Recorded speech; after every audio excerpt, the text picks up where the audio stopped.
Welcome to episode 5 of the DWRD Net stationary feed. Today on the show, we have Scott Lewis, owner of Tristar Studios. Scott, welcome. Thanks for taking some time to talk today. Thank you. So, Glad to be here. just to get started, introduce yourself and give a brief overview of Tristar Studios, and then we'll go through the kind of standard questions I've been asking all the guests, and then we'll get into the meat and potatoes of what Tristar Studios is all about, what you make and what you do. Sound good? Sounds good. Thank you. Thank you Okay. for having me. I appreciate it.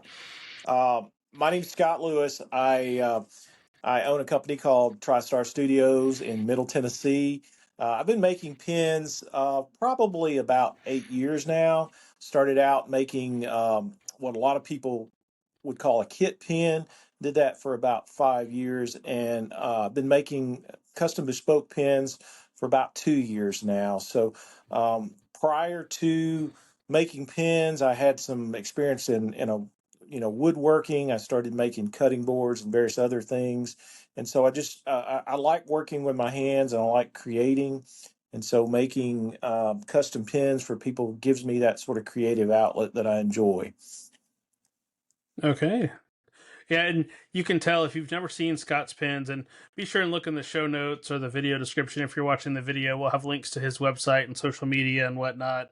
And even this is one of the first episodes where you're going to want to do video if all possible, because Scott has actually sent some pictures of some of his pins that we're going to be popping up throughout the interview to kind of talk through. But before we get to that, let's start with the basic. What got you into pins and stationary hobby? You said it was a couple years ago. Were you already into pins before you started doing the kit pins, or did the kit pins kind of have a natural progression from the woodworking start? Um, I think the kit pins sort of evolved from my love of woodworking. As a kid, one of my favorite things to do was work with my mom and my grandparents. They refinished furniture, so they would take a piece of furniture that was painted green or painted white and strip it down and bring it back to the natural wood. And so a few years ago, I started uh, experimenting with refinishing wood myself and refinishing antiques. And although I enjoy that, it takes a pretty good while if you pick up an old piece of furniture somewhere and you start refinishing it. And we enjoy doing that. My wife and I do. But our house eventually got full of furniture. So stumbled into a local woodworking store one day and decided, I could probably make a pen and be able to enjoy the same type of figure that I enjoyed in antique furniture, only on a pin. And at the time, there wasn't anyone that I knew that was making pins. So I took a class, learned how to make these what people would call kit pins, which is basically components that you press together after you've turned the wood. Started making those, had some success with those. I by and large gave a lot of them away, sold a few of them, but just predominantly enjoyed the hobby and experimenting with different kits. About 2 years ago, 2.5 years ago, there was a pin turners gathering in our area. And I went to that pin turners gathering with the intent of purchasing materials to do more kit pins with. And I did purchase those. But while I was there was a demonstration. A couple of really, really well known makers, Jim Hines and Nick Pasquale, did a demonstration on making bespoke pins. And I sat through that demonstration. It was unlike anything I'd ever seen before. And I thought, that's something that I can do. Um, with the kit pens, I can go to kit pens if there are people out there who enjoy kit pens, or I can make a bespoke pen for someone who wants a completely different view, and maybe they want to do calligraphy, or maybe they just enjoy fountain pens. So, um, like anything, there was quite a bit of a learning curve there. I took my time and had a lot of help from people out there in the industry, makers that are out there in the industry, answering questions. And believe me, I had lots of questions. Started making the bespoke pens, and really rather enjoyed it, so much so that I've pretty much quit making kit pens altogether. I still have a bag that I bought at the of materials I bought at the Nashville Pin Turners Gathering that I've not used, because once I started making bespoke pens, I enjoyed it so much. So that's kind of a history of how that evolved. I still enjoy woodworking. I still enjoy making things with my hands and that sort of creative aspect. But being able to go out to my shop and turn a custom pin, whether it's one that I'm making for myself or one that I'm making for someone else, is something that I really enjoy. It kind of gives me that outlet I need from my day job. And it ends up with, what some people would say is a really beautiful pin that they can enjoy for a lifetime. No, definitely. All of your pins that I've seen are going to be classified as beautiful pins. Thank I you. mean, they're great to see, and when we show the pictures, it'll show even more. But so, what do you? Okay, so what do you currently have inked? What are you writing with right now? Oh, okay. So great question. I have a number of pens that I use, and if you're a fountain pen collector, you probably know what that looks like. One of the favorite pens that I have is one that I picked up from John Tello. It's a Piccolo model that he has, and I'll actually show it. I don't know if you can see it there on the screen, but very small pen that fits Yeah, in my it's coming through. pocket. Um, I can put ink in that and use that every day, put it back in my pocket and go on to my next meeting. Really easy, really beautiful pen. He makes a wonderful pen, Hello Tello Studios. I have, ironically, a number of Kaweco pens that I like using. Again, going with that whole pocket theme. I do not make a pocket model, but for some reason, I gravitate towards those.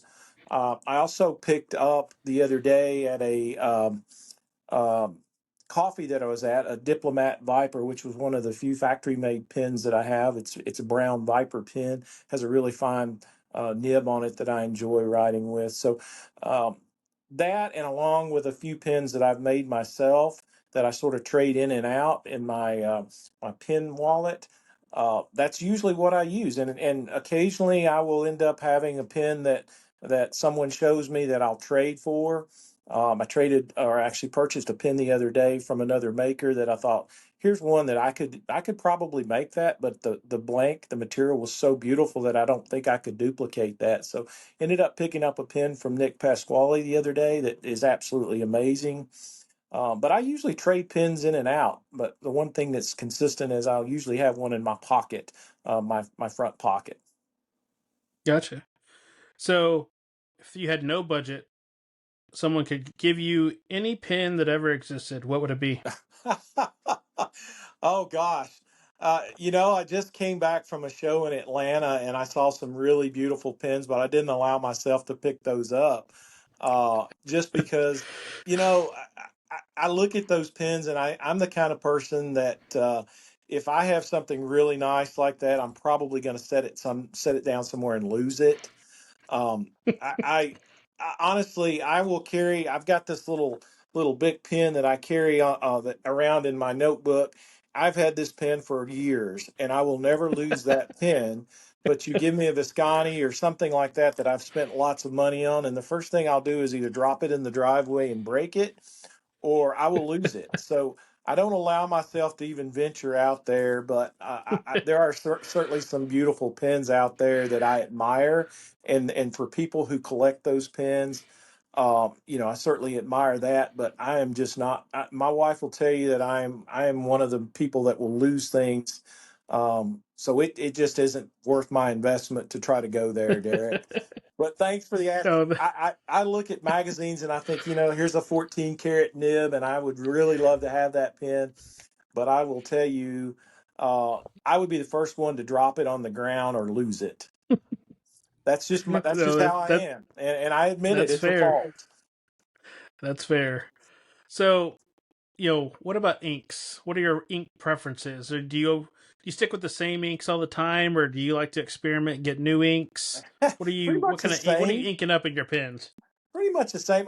Initially, when I started making pens, I became a fan of the Pilot inks. And I've probably got about 12 different colors of the Pilot inks that I enjoy. The Yamabudo is one of my favorites. Yuyaki is one that I use. Lisa with Octopus, she has introduced me to some new colors, and she certainly has more colors than most people I know. But because I don't carry a lot of different pens, I generally stick to the same brand, and it's the Pilot inks that I enjoy because they're fairly affordable for me. When I make a pen and I send it out to a customer, I generally will include a sample, and hopefully they'll enjoy using the ink just as I have. But there's so many different inks out there. Andurilium makes some really nice inks, but because I don't have a lot of a huge collection of pens, I just pretty much stick to that one brand. I No, do that makes enjoy sense. Yeah, I do enjoy some of the shimmer inks. I've just never really gotten into using those. But there are people out there who, you look through their books and you think, wow, I wish I could do that. I'm a maker. I'm not as talented as some people are in looking at the colors and seeing all the different shades. But I'm opening my eyes, Derek. And if there's some inks out there that I like, I'm probably going to buy it. I came back from Atlanta with two different inks that I thought, I'm going to try putting those in a pen. I generally like taking an ink that matches the pen, but sometimes I like the surprise. If it's a blue pen, maybe I want to put a pink in there. So, um, for those out there who have that sort of vision and that color, that I think I might be just a little bit colorblind sometimes, but um, if it's a blue gray or a blue green, it's hard for me to tell the difference. So I pretty much stick to the basic colors. No, that makes sense. I have a lot of Oroshizuku. Yamabudo is actually one of the ones I don't have, and it's one of those ones that's been on the list forever that I'm like, oh, I need to get that because Yep. it's such a popular ink. But It's a so beautiful color. yeah, we've covered pens and inks. Now the rest of the last part of the big three. What about paper? What kind of paper Ah, do you like writing on? well, ironically, I have some here. I use this a lot, just because I like the dots, and I'll sit and doodle on that. And if I've got a pen that I've picked up a new ink on, I'll sit there and doodle in that specific one. I don't have a lot of papers out there, and that's one of the reasons that I use in my pens a fine tip is because I can write on any document or any paper anybody gives me, and it doesn't bleed out too badly. So if I'm going to write with a fountain pen, just to enjoy it, I'll use this rhodia paper, or I'll use paper that I've picked up at Butler Stationery. If I'm just signing documents, I'll make sure that I'm using a fine tip pen because it doesn't bleed out everywhere. And honestly, I enjoy the fine tips more so than any of the other tips, just because I can use just about any paper with it. Yeah, There are people out there who, when I sell a fountain pen, uh, they want to write it on just a standard piece of 8.5 by 11 paper. And I'll tell them, the broader the tip, the more bleeding you're going to see unless you invest some money in some really good paper. Paper and ink are probably two of the most critical things that people overlook when they're first getting into the fountain pens. They underestimate the significance of a good paper and a good ink. And I've had people say, "Well, can I just go on Amazon and buy ink, or can I just go on Amazon and buy paper?" You should, you can do that, of course, but if you're going to invest the time, the money, and the effort into buying a really nice fountain pen, regardless of the tip, spend some time and get some good paper. There are a number of brands out there, and you can get them on Amazon, or you can go to a stationery store and just say, what paper do I need? What paper should I use? Because I've purchased this fountain pen, and I want to get the best results that's possible. no, definitely. That's I know when I started with pens, probably 11 or 12 years ago, I was a Rhodia purist, and then I was kind of out of pens, with the world shut down for a couple of years, and I wasn't using them as much. Now that I've kind of come back in full scale, I bought more papers than I have pens and inks because the paper it's just a whole different beast. But Mhm. that is a great message. Experiment with paper. Paper is almost more important than ink in many ways because the paper is going to dictate what inks are going to work well with it. So, that's always great advice for someone who's new. So, we've covered the big three, but this is one of my favorite questions to ask. What is your favorite stationary adjacent item? And by that I mean a bag that you carry your stuff in, a lap desk, a book weight. What's your favorite non-stationary item that you use alongside your stationary stuff? Oh man, that is a great question because I am a sucker for anything that I can put pins in, whether it's leather or whether it's made out of fabric. Uh, I don't know why I'm this way, Derek, but I will tell you, if somebody out there has a really nice leather pin roll, I'm drawn in like a fly to a bright light. Uh, and I've got several that I use. One of the ones that it's actually here on my desk that I picked up is this little thing right here, and it just there's a place in there for four different pins. It keeps them separated, things like this. And I'll pick these up when I go to stationery stores if I see one that I like. I've got a few that are just leather pin rolls that I enjoy using. I've picked up several um, different I guess pin cases at different trade shows that I go to. The leather ones seem to speak to me more so than the rest of them. But things like that, for some reason, I'm drawn to them. I guess it's just sort of sometimes the handcrafted look of them. I like the smell of the leather. I like the texture. I like how they age, and I like how pins look in them. But that's probably the other day I was cleaning up my shop and I had several different pin rolls that were just sitting there on my machine empty, and I'm thinking, how did I end up with this many pin rolls or this many pin sleeves? I don't know, but if you're somebody out there selling those, just know I'm probably going to be one of your customers because I really enjoy cases for pins and rolls for pins and anything like that. Pin sleeves that I can put a pin in. I try to be consistent and keep the same ones, but if I see one that's different that I like, I'll generally buy it. And I'll it's have to look. I actually in 2015 I vended Arkansas with some journal covers and pin sleeves, and I think I still have a couple poking around. I found the other day, so if I bring find those one, to I'll me. bring you one of the ones I still have. Yeah, Uh, Next time I I see you. was I was at the DC Pen Show last year and spent probably half a day walking around Galen Leather, looking at all of their different pen cases and just opening them up and smelling of the leather. And I guess that's it. I'm just sort of drawn to that. Yeah, absolutely, absolutely. I That picked this that up sort of at from yeah, I picked this up from Vanessa at Arkansas, and this thing has been great. It's definitely a go to, and it was Galen's one of those that it's more mainstream, but also like I know John sells a local maker stuff in at yeah, Butler, and it's nice to have a mixture of kind of the production esque and the hand, the smaller maker as well, just like pins. You might love your Pilot, but you might want your TriStar the next day, so it gives you variety and choice. So yeah, that kind of yeah. covers those kind of standard questions I've been asking everybody. So let's get to the important part: TriStar.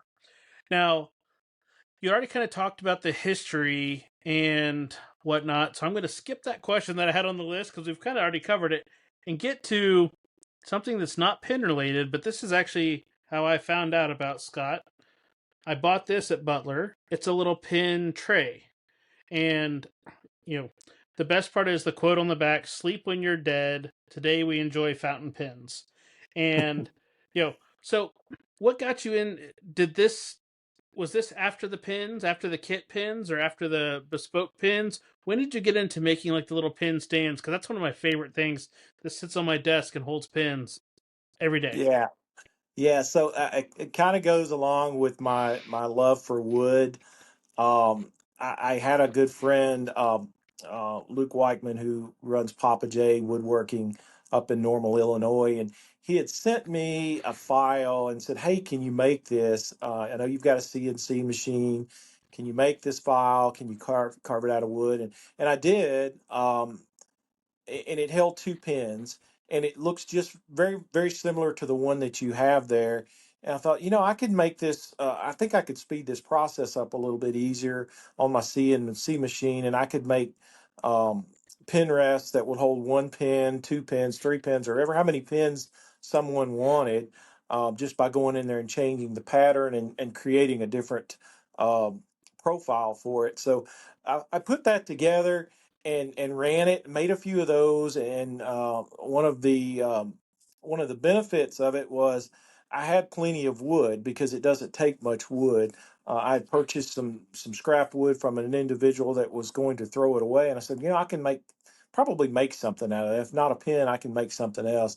And it turns out that that specific pin rest that you have there was the exact size of that piece of wood I had as far as the width. So all I had to do was make a couple of cuts in it, and then I've got a laser machine and just engrave an inspiring quote on the back of it, whether it be funny or anecdotal, do something like that. And I thought, well, I don't know. I'm probably my worst critic when it comes to things like I don't think anybody's going to be interested in this.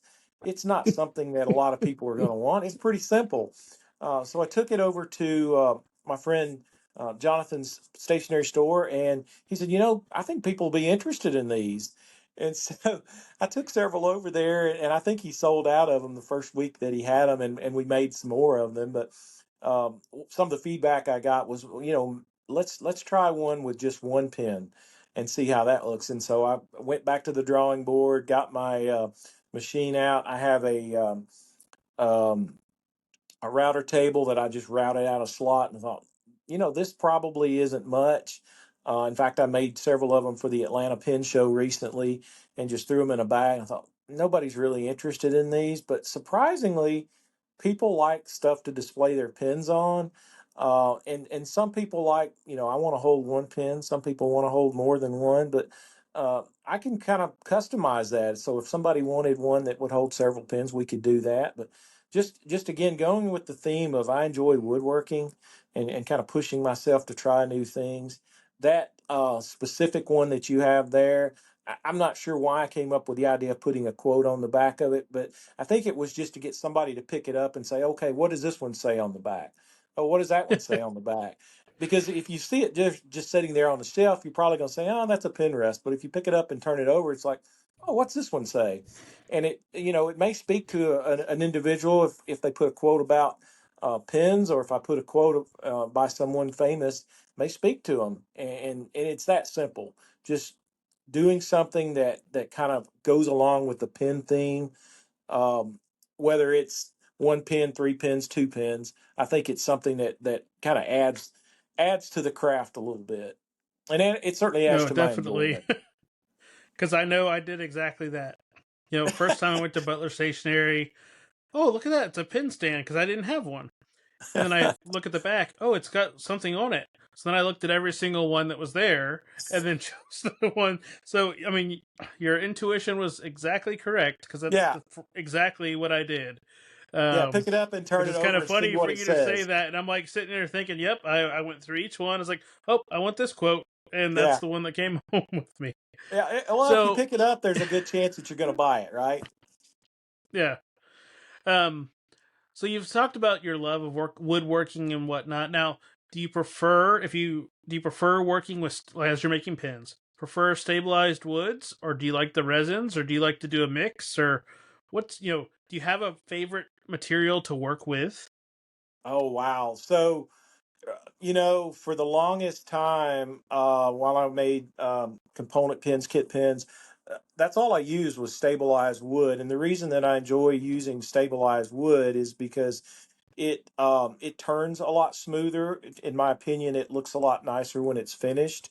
If you're putting a natural finish on it, or if you're putting a shiny finish on it, I think it looks better. And it's a lot more forgiving for someone who just starts out turning, because wood is very fragile unless it's a hardwood. And if you get into some of the more beautiful burls, and I know you've got some pictures of some there I've made. I'm actually was just Um, gonna pop in. I just popped up on the screen if you're watching the video.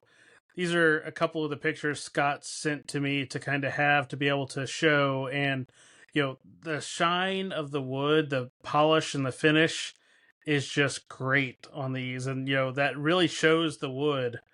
That the resins are nice, but there's something about that wood look that it just it's so unique. You're not going to have two alike.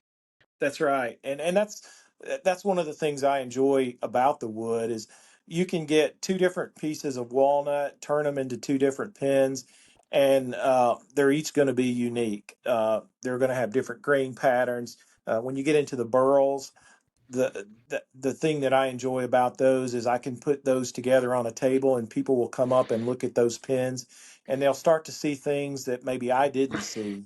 And they'll think, well, I had a gentleman at the Atlanta Pen Show. He picked up two pieces of wood, and he was really struggling between buying the two pens, and they were what some people might say these are identical pieces of wood. It's the same wood, but he really kind of went back and forth between those two pens, looking at them before he made a final decision. But to answer your question, I prefer the stabilized woods.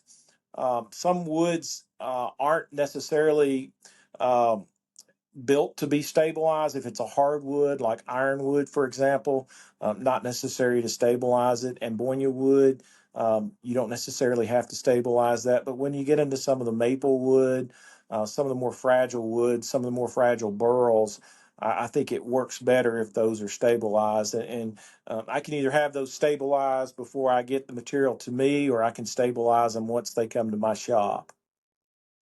No, that's very cool. And along those lines, of kind of a follow up as question, I noticed in a lot of your pins, I'm trying to see which picture here.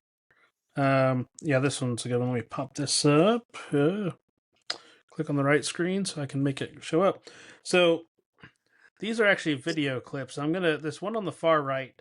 You use a lot of different metal rings and whatnot in your pins. How did that come to be? Was that just an aesthetic thing where you're like, I like the look of how this shows up, or what got you into adding in the metal accent rings? Because I think that makes it accents the wood even more to have that separation, you know, in that look. Yeah, that's I had a friend of mine. His name's Brett Arnold. He owns Walltown Pens, and he has a model that he sells that has metal rings in it. And I thought, I would love, and I purchased several pens from him. I would love to be able to do something similar to that. So, in order to be able to add the metal components, it's almost critical that you have a metal lathe. So I invested some money a year or so ago in a metal lathe and started experimenting with adding some metal components. Some of them I'll put a clip on as well, but I think the metal components, whether it's a nickel silver or brass or even copper, I think it adds to the authenticity, and it differentiates some of the pens that I make from some of those that you see out there if you go to trade shows or go to any of the pen shows. Not to discount anyone's work, but you can see a lot of different three-part component pens out there that after a while they start to look alike. And surely you can differentiate the resins and make them look a little bit unique. But to really make that pen different and to make it stand out, you're going to look for things, whether it's a clip or whether it's adding metal rings or adding natural components like wood. All those things, I think, differentiate the pens that I make from some of the pens out there that other makers make. And it's not to discount anything that they do. It's just to say that, I don't want to necessarily do the same thing that every other maker is out there doing. I want to evolve my craft and add things that perhaps others haven't necessarily thought of, and use them in a way that if someone else is doing it, use them in a way where I'm not taking their ideas and doing the same thing with the pens that I make. Because I want to be interesting, and I want to be unique with the products that I offer, and I want people when they come by and look at my pens or go on my website to think, that's a little bit different.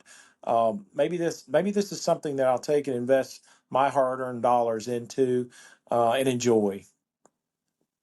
No, and that makes perfect sense because that's one thing I love about maker pins is everybody, you know, essentially a pin is a cylinder of some sort that's going to write, but everybody Right. does it in their own unique style, their own, you know, if I look at a wood pin, I'm going to be like, oh, that's a Tristar because they have, the metal rings. That's kind of a unique thing that you don't see many people doing because it is more involved, to do some of that. So it's nice that you've kind of found something that differentiates your pins, and I'll pop this back up. Like in that tray of pins there in the picture you sent, you know, even some of those resins have the wood look to the resin. So it even, it adds in that, that looks like a TriStar pin, even though it's a resin. And then, that makes me think of a question. So I know that you love resins. I've, had coffee with you and Nick before where you both were, like resin goblins, just looking at all the different samples and blanks. Have you gotten to the point of pouring blanks yourself yet, or are you just sourcing blanks from other blank makers? I mainly source those from other makers. I do have a pressure pot. I've got the molds. I've got the resin. I can make a material that I can use. But I think early on I learned, Derek, that you can either be a blank maker or you can be a pen maker, and there's very few that do both and can balance that time. I had much rather make pens than I had make blanks. And there are people out there, I'm sure, that do a really good job of balancing both, but most people I know, they either make pens or they make blanks. Um, Really hard to do both. I only have a certain amount of time each week that I can devote to making pens and to working in my shop. If there is a specific color that I want or a specific mix that I want, yeah, I can get the pressure pot out, I can get the molds out, I can make a specific color. But there are so many really good makers out there, like Tim Crow, Bob Dupress, Nick Pasquale makes some really, really nice material.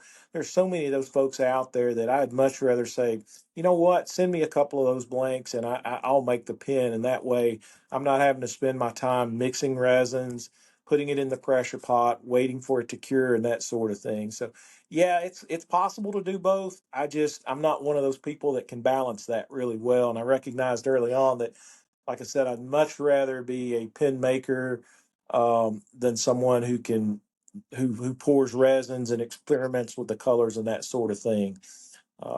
I can do both. I just prefer to make the pen. No, and that makes sense. What is the saying? You're a jack of all trades, master of none. You know, Yeah, just because you can doesn't mean you should. It that yeah, makes perfect sense when you can easily just pick up blanks that someone else is, you know, devoted the time into, and then you can do what you love, working with your hands. Because pressure, putting it in the pressure pot, yeah, you're working with your hands a little bit, but you're hitting a button to let it start, and then you're waiting. yeah. And You're not actually getting it's the tactile turning experience. one of the more enjoyable things that I do is, I like experimenting with different color combinations and different blanks that makers have out there. And when you're a blank maker, most of the time you'll end up with 6 or 8 of the same blanks. And about the third one of those I turn, I'm just like, oh, I don't want to turn this pink green combination again. So, when I go out there and order blanks or pick up material at a trade show, I can kind of go through the bucket and see what colors do I like, and I'm not necessarily having to turn the same pin several times, unless there's something out there that I really like. I'm probably going to do 1 or 2 pins, and then I'm ready to move to a different resin. No, that makes perfect sense. So I'm going to put another of your pictures up on the screen here. And this is going to be one question that's going to lead into the pin show question. So, one thing I found unique about your pins is you're using the stabilized wood, but then you're making the section out of a colored resin. Do you have a rhyme or reason to how you choose? Do you try and color match in any way the section colors to the wood grain, or is it kind of a surprise? Because that's one thing I like. You open up the pen, it's like surprise. Here's Yeah, a cool color you're not expecting.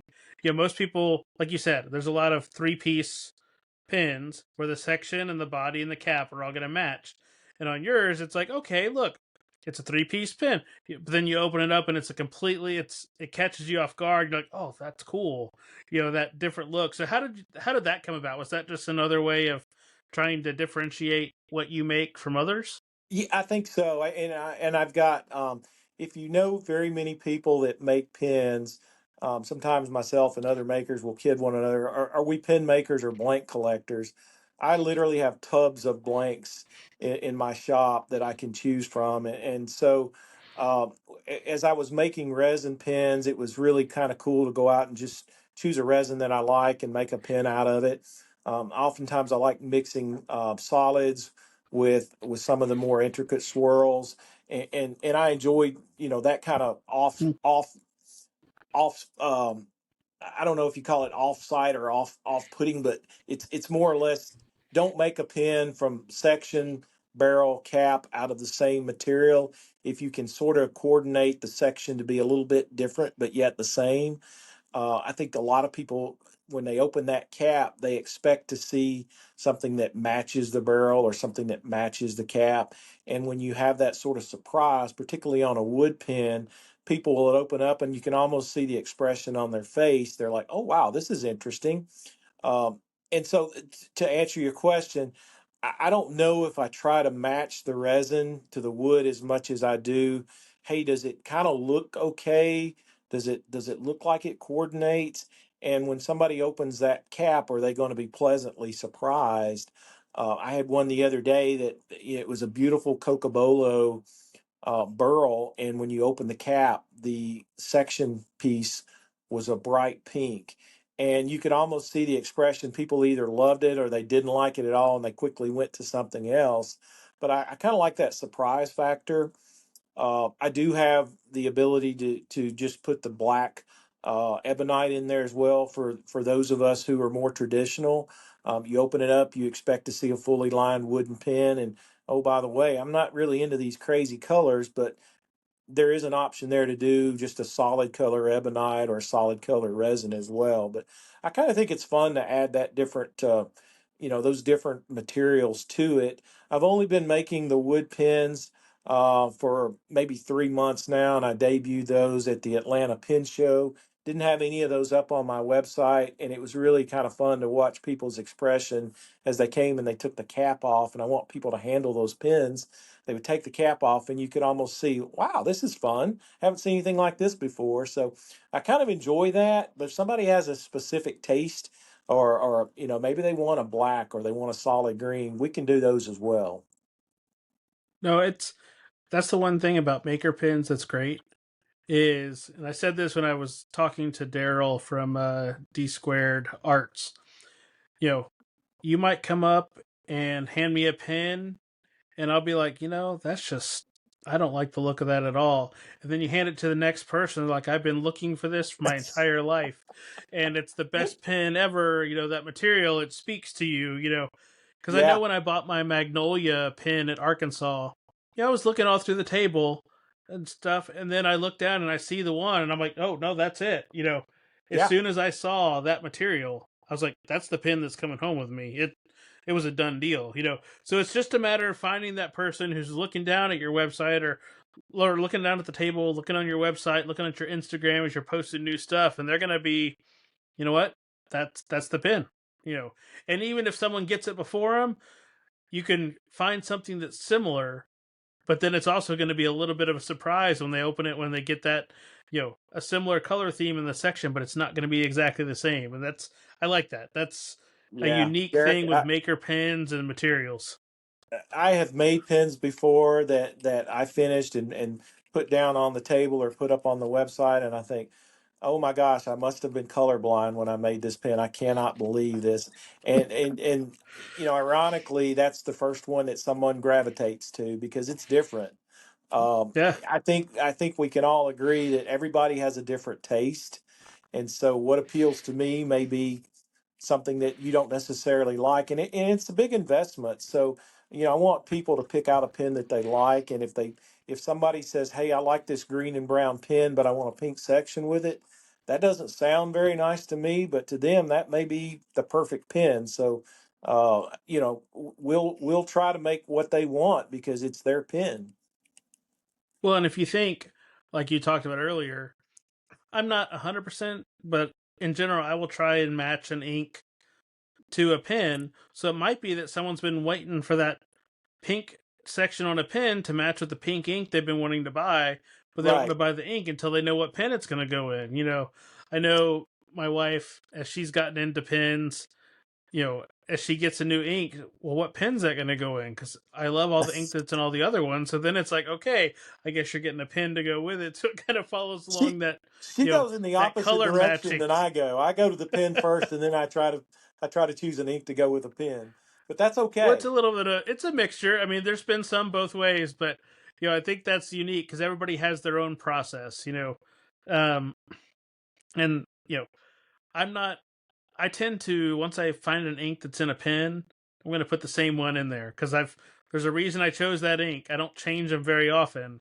Yeah. I'm more likely going to put a new ink in a different pen, or find a new pin. That gives it, if nothing else, it's an excuse to look for a new pin to buy. I mean, it's not a bad problem to have if you think about it. Like the Diplomat Viper you talked about, I picked up one of those a while back from Butler actually as well. Mine's the blue one, and that's one of the most fun pins in a while that I've had because that magnetic cap, I it's good love for it. Yeah. fidgeting, and it Yeah. writes wonderfully.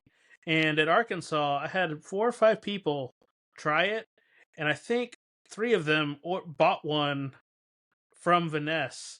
While we were there at the show, they went up to the shop and they sold out of the Vipers, like day one of the show. Even someone who was working at the Vanessa table, Chandra, she tried mine and she texted the store and was like, "Hey Mike, put one of those aside for me because I need to get one of those." Yeah. There's pins like that just have that tactile or visual appeal that who Yeah. It's like knew a it was little going to be fidget that thing, spinner. but yeah, It's one of those things, and I may be giving a little trade secret away here, but I'm going to eventually figure out a fountain pen that I can put a magnetic cap on. I don't know, maybe that's out there, but most of my or all of my fountain pens they have a thread cap. But if I could figure out a way to magnetically attach that cap to the body, like they're doing on that Diplomat Viper, I would be a happy camper because that to me is truly unique. It's something that once you start using it, you're like, this is kind of addictive. It's a lot of fun to have that pen in your hand.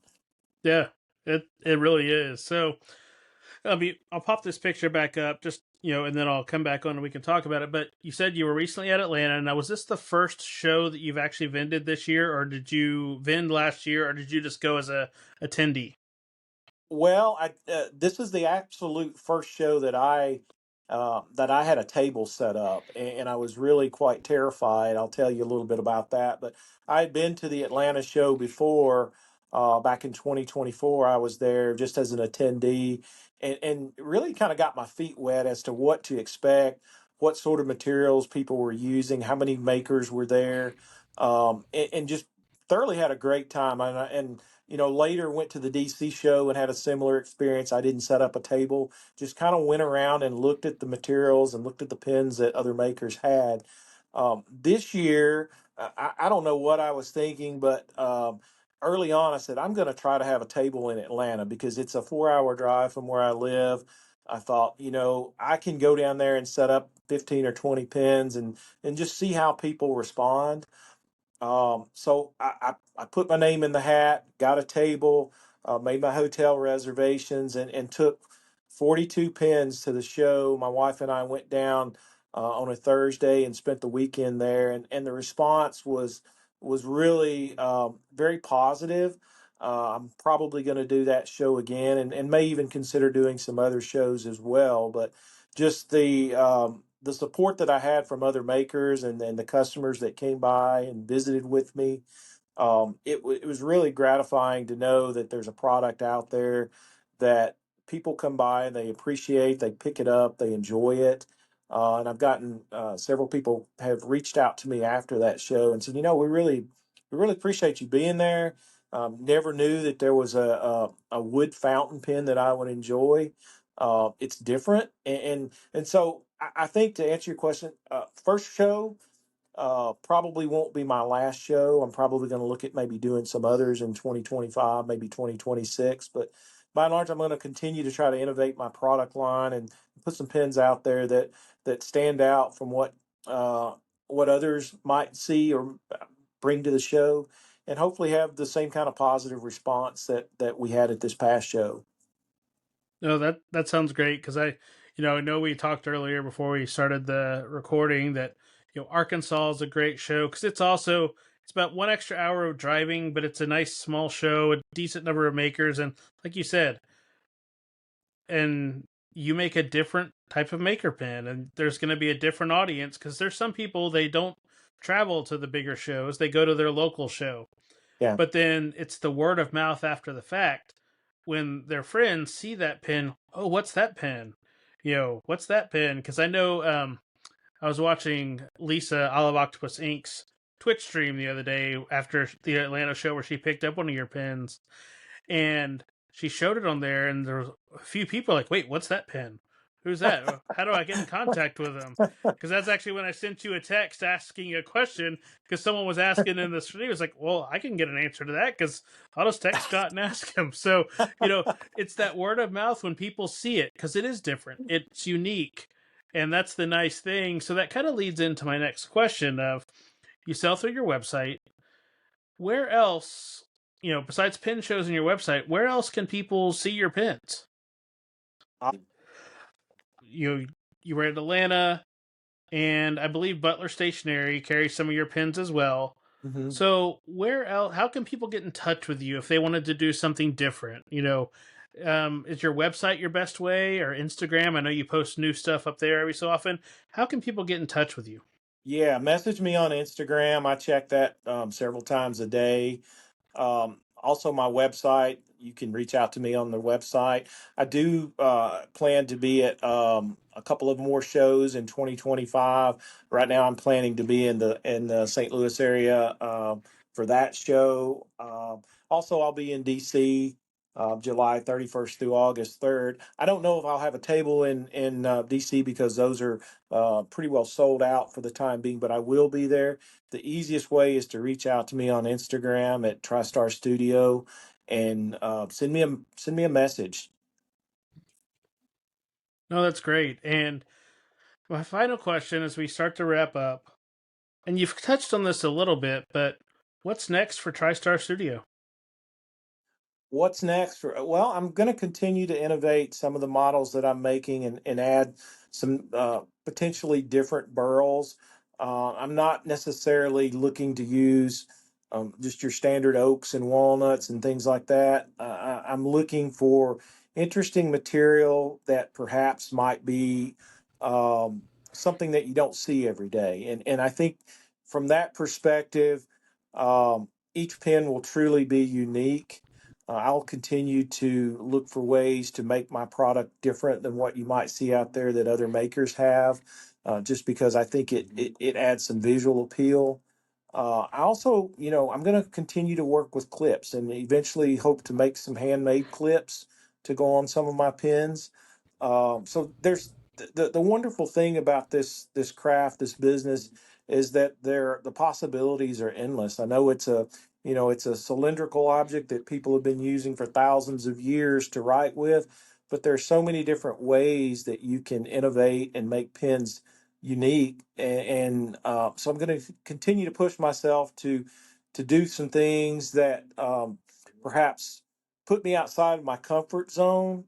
I have a standing joke with my family. When I start making a different pen model, you got to mess up a few times. And I intentionally moved my burn pit out near my shop because I mess up a lot. What you see there at the pen show or there at Butler Stationery on the shelf or what you see out there on my website, that's countless hours of me going back to the drawing board, messing things up, starting over. And when you make a fountain pen from scratch, there are so many different opportunities to mess up. And that can be a little bit frustrating at first, but it's how you develop as an artist, how you push things to the next level. So I'm going to continue doing that. I'm going to enjoy the success of when I do get a pen model down, and I can make it fairly quickly. I do enjoy that, but also, I don't want my craft, my business to become stagnant. So I'm going to continue to look for ways to add things to it, whether it be different materials or different shape, or some of the best ideas come from customers that come up and speak with me and say, "Hey, have you thought about this? Or have you thought about that?" I'm going to continue to do that, and it's surprising, Derek. I know you probably do this too, but sometimes you wake up in the middle of the night and you have to jot down a note and you think, what if I do this or what if I do that? I do that from time to time. So, yeah, I think I've only been making fountain pens for a couple of years, but I think this is just the beginning, and I'm looking forward to coming up with some new models and um, you know scratching that itch that all of us makers have, which is to make something truly unique and something that people enjoy. Well, I would say since you're a big fan of pocket pins for your own use, we need to see a TriStar Studios pocket pin that, Yeah, you could take. That way you can have one of your own pocket pins in your pocket, because that's great advertising on its own right. yeah, Someone asks yeah, for a pin to use and you can say, oh yeah, this I made that. yeah, It's neat because the pocket pins are really popular now, like the bigger brands like Bennu and Kaweco. Obviously, they have their whole, people want every color. Gotta, it's like the Pokemon of pins, gotta catch all yeah. the colors. The brass, But the pocket the pins have, aluminum. yeah, the pocket pins seem to be one of the popular things now. And because a pocket pin by its nature, it can be so customized, because most of them are eyedropper fill anyway. The only thing that really limits you is the nib unit, and then other than that, it's just up to the imagination. So, you know, Yeah, maybe you're gonna make a um, 5 different woods just in rings that make no sense whatsoever. Like a jalopy pin or something like that, because that would be a good showcase piece of, oh, I can work in woods like this or this or this. Just something different that's going to catch the eye, because then it's a walking billboard that you carry in your pocket of sorts. yeah. So, I had a and of thought on course with the that. magnetic cap. I had a thought on that, Derek, and one of the things that I've been guilty of, and how many of us husbands have not been guilty of it, is actually leaving stuff in my pocket and it goes through the washing machine. So if I could make a waterproof pocket pen, that would kind of be the goal. But that's still on the back drawing board for now. Hey, just add an extra couple extra turns for the Yeah, cap and put an O-ring in there, and then that's right. you're good to That's right. go. It's so So, convenient to leave it in your pocket. You sometimes you forget it, but yeah, if I could figure out a way to master that. no, that sounds great. So I think we're going to, wrap things up there. So once again, Scott, thanks for taking some time to talk. I know when we first talked about this at Butler Stationery, about a month ago now, when I said, hey, I think I'm going to start doing these interview things. I want to do one at some point. You know, that was kind of my growth thing. You're talking about making different models. This was something I wanted to add to the YouTube side, because I actually enjoy this, and it's great to be able to talk to people and learn and help promote all of these small makers. And don't forget, if you're a leather maker, reach out to Scott, because then he's going to buy your pin sleeves and cases from you. So, um, definitely reach out. But thanks, Scott, for TriStar Studios, and be sure and look in the video description, and the links, or the video description for links we talked about. I'll link to some of the places like Hello Tello and some of the other makers, blank makers that Scott talked about, as well as his website, his social media, contact information, so that you can look into getting one of these, works of art and wood to add into your pin collection. Because while I don't have one yet, that's the blessing and the curse of having pin makers who are local. It might be that I'm meeting up for coffee and they're like, "Hey, look at this new pin." I was like, "Oh man, now it's you Yeah, never know if there's a chance that one's going to follow you home." So, you yeah. know, I would consider it a huge honor to have one of my pens in your collection, Derek. So thank you. I appreciate that. Thank you for having me. no, it'll happen at some point. It's just a matter of, because that's the thing. I love the look of woods, and it'll be interesting to see how they patina over time as well. Because that's one thing, like you're talking about the leather, that patina that they've been used. That I Hmm. love that, Yeah, and I'm more likely going to carry the pin in my pocket to let it build up some of that character versus a case. And I know that sounds scary to some people, but that's, everybody has their own quirks, and I would love yeah. to have that, kind of worn in. But, Scott, thanks again. And don't forget, you can listen to this audio only on YouTube, Spotify, or Apple Podcasts. And I'm working on getting it added to other podcast distributors as well. So stay tuned for that. But be sure, if you listen to audio, pop on video and at least look at some of the pictures that we had on here. There'll be timestamps in the video description, so you can see some of the example pictures that Scott had. Or definitely check out his website and Instagram to see his pins. And we'll leave you there. Thanks for watching, and we'll catch you on the next one.